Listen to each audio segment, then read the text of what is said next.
Hey everybody, welcome to Neil Talks. My name's Neil and it's time to talk QI. This week's viewer request takes us all the way back to Series A, almost to the very beginning, just 5 episodes in. And I don't know too much about this other than obviously it's very early in the run. They're probably still ironing out a few creases. But yeah, since this will be the last episode of the year that I'm reacting to, yeah, I figured going all the way back might be kind of a fun way to look back.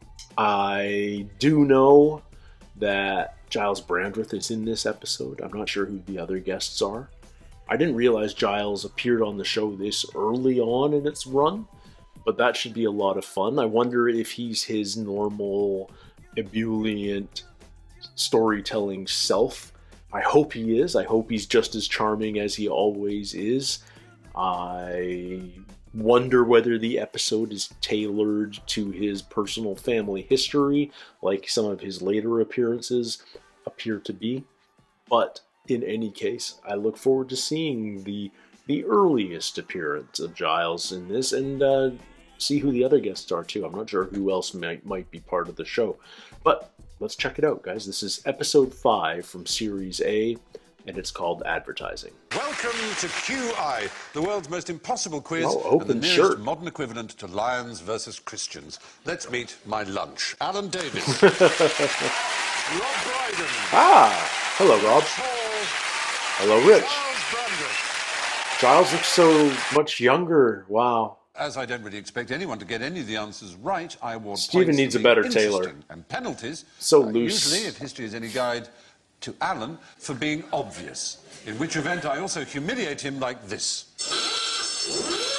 Ouch. And Alan goes... What was the disastrous mistake made by Gerber Foods when they started advertising baby food in Africa? You're never alone with a strand. And this guy was alone at night smoking a cigarette, and he looked a bit kind of cool and sophisticated and third-manish, but it made it look like it was for a really lonely old bastard. Yeah. Hitler smoked. Hitler smoked? He hated smoking. Oh, so he didn't smoke? No, he didn't. He was a vegetarian. Queen Victoria smoked. Did she? Well, you've got to have 2 points for that. She always smoked when she was up in the Highlands to keep the midges away during picnics. Keeps the midges Yep, away. absolutely. And keeps Hitler away. But we seem... You can't really do better than a cigarette when you come down here, can you? Midges are more irritating, but in the long term, I'd rather keep the Nazis out of the Highlands. My answer to the original question, is it that they had a very poor, shoddy translator, gave the impression you were buying baby food? Made from baby. Food made from No, baby. you're sort of halfway to being right. It's that they use the same packaging as they use in the United States. So it's a white and baby. in Europe. Unfortunately, in Africa, most people are unable to read, and therefore packaging always represents what's inside the jar. So I'm right. So you're right, but for the wrong reasons, for which you get 3 points, Rob. Oh, he's explaining the scoring this early on. I happen to know quite a bit about the Gerber or Gerber family. But Is it Gerber or Gerber? it is Gerber. Gerber. Everyone calls it Gerber Yes, here. one of the reasons they didn't go down at all well in Africa is that a lot of people in Africa are black. And That is quite interesting. And on those that think it is for children think, well, this does not look very like any of the children I know. Right. And I can tell you for a further point who the white child was. Oh, please do. Is it him? Gerber?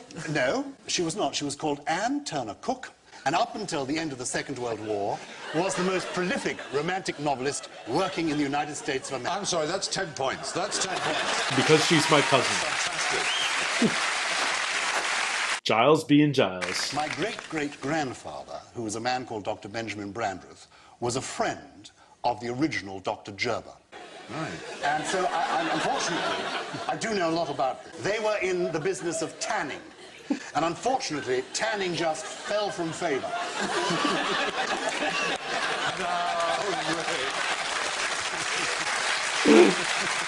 Apparently, during the recent war in the Gulf, Iraqi Republican Guard were told that in order to become a US Marine, you had to eat a baby. That's shocking. I may institute a new rule, Alan, just that anybody who starts off any piece of information with the words Apparently, Colin. I only say apparently because Yeah. I heard it on Fox News. Yeah, that's why that's not good enough for us. My great-grandfather Yeah. was in the original Republican Guard. There's an interesting fact. I know a few things. Yeah. The Ferris wheel was originally designed as a mode of transportation. At the World Exhibition in 1898, it went off track and crushed a lot of people. And that's when the guy Ferris, John Compton Ferris, decided that it would be better if it didn't move. If I could just throw in something about the Ferris wheel, that is in fact a picture of the London Eye. The principal architect is a man who shares the same birthday as Gustav Eiffel. Oh, I say, I'm tempted to give you 2 points for that. true. Because it's true. It's true, and it's quite interesting. And you find this on the wasn't South Bank in London, on the banks of the Thames, which is the river that flows through London. And from it, you can see Parliament. I'm going to call an official end to question 1. Wait. What is it that the French find hilarious about advertisements for the Toyota MR2? MR2? MR2? Merde? Do we get a penalty if we give Is the it obvious pronounced answer? We do, don't it's we? shit? I don't know what the obvious answer The might be. obvious, if you say it in French, is MR2, which means that the car is shit. Yeah. You're quite right. It's the obvious answer, and it's the true answer in this case. Isn't it interesting that the Eiffel Tower has now appeared? And you know, Gustav Eiffel happens to share a birthday.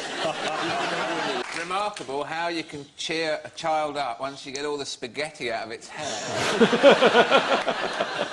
It's also not a good idea to drive a Ford Pinto in Brazil, where pinto is the slang for tiny male genitals. I was going to guess that. Oh, what was the unforgettable slogan that the Irish playwright Brydon and devised to advertise Guinness? It's good for you. Oh, dear! Obvious and wrong. Oh, they still have it on placards, too. He was on Canadian television, drunk, as he always was. So what brings you to Canada, Mr. Behan? And he said, well, now, I was in a bar in Dublin, and they had one of those coasters, and it said on it, drink Canada dry, so I thought I'd give it a shot. He died at the age of 41, I know that. He was of severe cirrhosis of the liver. Really? Only 41? Yes, alcoholic from the age of 8. His brother is still alive. He had a brother. No, Dominic. He died, has he? Dominic has died. Oh, has he? I met him. Indeed. Yeah. Did he do the same trick when you met him as when I met him? I learnt something about actually how to handle somebody if they're not being very interesting. Yeah. Because I was telling... do tell me. I made the mistake of saying, this is lovely William Morris wallpaper, at which point he undid his trousers and urinated from that end to that end. Ah, the charm of the Irish drunk. No, Brendan Behan was asked by Guinness to come up with a slogan for Guinness.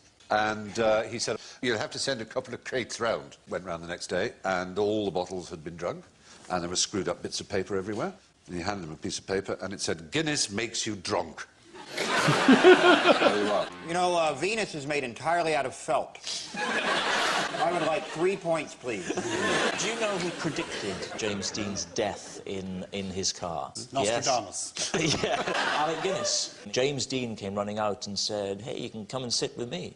And Alec Guinness said, that's very kind of you. And he said, but would you come? That was Alec Guinness. He said, well, first of all, take a look at my new car. James Dean. James Dean.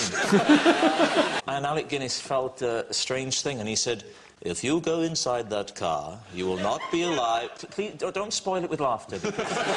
In 2 weeks' time, you'll not be alive. And sure enough, he said, 2 weeks later, I turned on the television, and James Dean had been killed in that very car. That's a true story. Radish is a meat. What do I get for that? It's true. Radishes or meat? We'll be right back after these messages. Commercial break. My goodness. The Greeks invented tragedy, comedy, geometry, philosophy, biology, democracy, history, prize-giving, persuasion, proof, punctuation, politics, boxing gloves, tightrope walking, and the steam engine. According to these geniuses, how do otters kill crocodiles? Softly with their songs. That's a very beautiful answer indeed. You hold his jaws open, I'll choke him. I'll tell you what it is. They actually believed that otters scampered into the open mouths of crocodiles and ate their entrails. It's not true. It's not. It's very popular in its day, but which hasn't lasted. Rafanidzane. And it's the penalty for adultery. And it involved inserting a radish into the adulterer's bottom. Radishes are meat. Radishes were a lot longer, wider, and pointier in those days and were hammered home with a mallet. You know, radishes are meat. I don't know if I mentioned that or not. Didn't really mind homosexuality, though, did they? They very much relished it. They certainly knew a thing or two about man-on-man action. What was the job of Aristocles, better known to his friends as Wide Boy? What's a flat-billed sort of animal called? Duck-billed platypus. Plato. Plato is the answer. Aristocles, he was nicknamed Plato. There he is. Oh, my word, he went to a terrible sculptor. And what did Aristotle teach us, the world, about buzzards? Oh, this would be something absurd. But he felt that there were birds who didn't realise they were buzzards, and it was building up inside that they were latent buzzards. Latent. Way hey. I'm not sure I get that joke. Latent buzzards? He thought they had 3 testicles.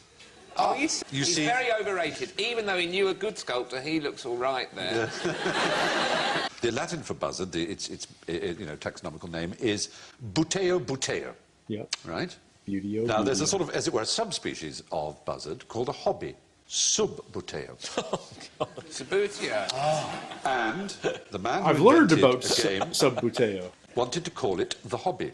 And when he tried to patent it, they wouldn't let him use the word the hobby, so he called it This after is like the Latin the name, little the hobby, footballer which is subbuteo. And that's why one is pieces kicking a little that you testicle around the flick back. around on a fake field, right? That's where the name Subbuteo comes from. Did you know that the Pope, when the Pope is elected, still has to have this ceremony in the Vatican? The Pope is carried over a group of the cardinals, and they look up and they say, testiculos habet et bene pendentes. And this is, yes, it is He has absolutely balls true. and he's well hung. No. And it goes back to the time of Pope Joan, when a girl Yeah. masqueraded as a young pope. Fabulous, 5 points, brilliant, I love it. I find it weird that he's announcing the number of points. What did the ancient Greeks use blackberries for? Tarts, pies, and occasionally a nice salad. They used to push them up their backside. Yes, Comfort them from the radish when the radish came in. You used it as a specific against piles. So blackberries cure radishes. 1 in 10 ancient Athenians did it regularly until the Macedonians put a stop to it in 322 BC. What am I talking about? They pay their utilities bills by direct debit. Would you recommend the direct debit route? It takes the hassle out of it, Does Stephen. it? It certainly does. Something we do. We do it? Something we do. Oh, elections. Yeah. They voted. It was snatched crudely away from them by the Macedonians. Thank you so much, Mr. Great. Pinto. The Greeks regarded small testicles as rather artistic. I'm a man out of his time. 5 points for being British. So put me in mind, for some reason, of Michael Portillo. When Michael Portillo... I feel like I'm suddenly watching he was noted for his an amazing episode of effort Only in Connect. canvassing. He looked behind him to see that the path he'd just run up was covered in newly laid wet concrete, covered in Portillo footprints. "Good morning, sir," said Portillo with his cheesiest grin. "I'm your Labour Party candidate." And he ran off back down the path. He was a conservative, am I correct? Yeah. How many legs does a centipede have? Not 100. None. It walks on its antenna. It's not 100. Not It varies. It varies greatly. Oh, you clever You see what swine. I... As little as 28 and as many as 92. But it's always in multiples of 4. Claws. It's not claws neither. It varies, but it is always an equal and even number. Not one has ever been found that has 100 legs. Some have more, some less. Okay. The one with the number of legs closest to 100 was discovered in 1999. That recently. It has 96 legs and is unique among centipedes in that it is the only known species with an even number of pairs of legs. Oh, 48 okay. pairs. Sorry, I knew it had something to do with Centipedes multiples of have 4. odd-numbered It's pairs not of legs, multiples of ranging 4. from 15 to 191 pairs. So there. So you're saying there's no Santa Claus?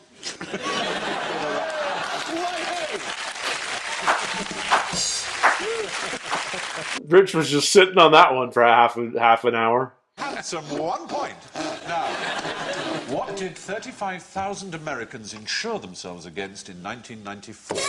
And they do it every year, being abducted by aliens. You're absolutely right. Well done. How? Next question. What rhymes with purple? It's like orange, nothing does. Oh, dear. No, there are two words in the English language that rhyme with purple. Two. Burple. I won't say everyday words, but there are two words. I'm afraid you have to lose 10 points there. That's okay. I'll tell you the answer. Lurple. Derple, curple, lurple, murple, nurple. Do you know what you're doing on national television? It's herple is one word. I think I said You did. You did, to be fair. 5 points, but 5 points taken away if you also mentioned any other sound. The other word, of course, you could have had was kerple. I think you'll find out. Kerple is the leather strap passing under a horse's tail. Under the tail of a horse. It's also kerple. It's the rump or hindquarters of a horse. Now, no. In last place, I'm afraid, is Alan with 15 points. I'm sorry about that. In third place with 17, it's Ron. Very positive Look at all this. around. In second place with a massive 35 points, it's Rich. But in the lead with 54, it's Gyles Brandreth, ladies and gentlemen. And they, quote, had a very good relationship, unquote. When asked by the prosecution, can you remember how long it continued, she replied, about half an hour.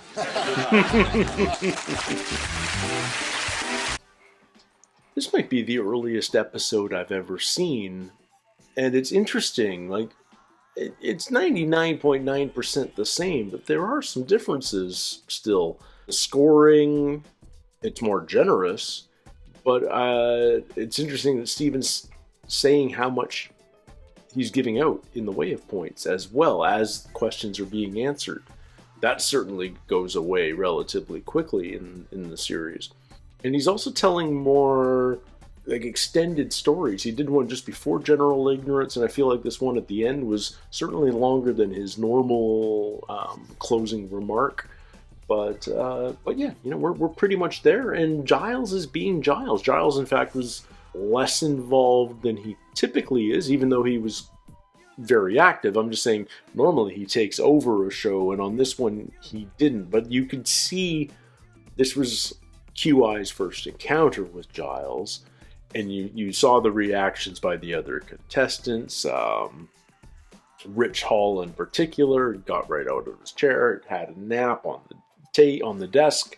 But yeah, no. Why would I have expected that Gyles would be anything other than the Gyles we all know and love? Why would I be surprised that he has a family connection to the Gerber baby food company? Why? Is it really Gerber? Because I've only ever known it as Gerber, and I feel like that's how it's known by almost all. But maybe it's Gerber. Who knows? And also interesting, I think he said this first segment is on advertising. And then we moved on to other stuff. So we stopped talking about advertising after the first section of the show. So that formatting decision has changed a little. And somewhere along the lines, the episodes stick with the theme all the way through. Which isn't to say that every question is about that theme, but it remains a topic that we return to throughout. Nevertheless, a great episode. I mean, you're not going to do wrong with this cast, with these contestants. You know, Rob Brydon, Gyles, Rich Hall. I mean, they're all stalwarts of the show, and they put on a great episode. I will remember that radishes are meat. I don't know if there's much more to say than that. This was a funny one. This was an entertaining one. It was quite interesting. And until next week, everybody, take care, stay healthy. We'll see you soon. Cheers.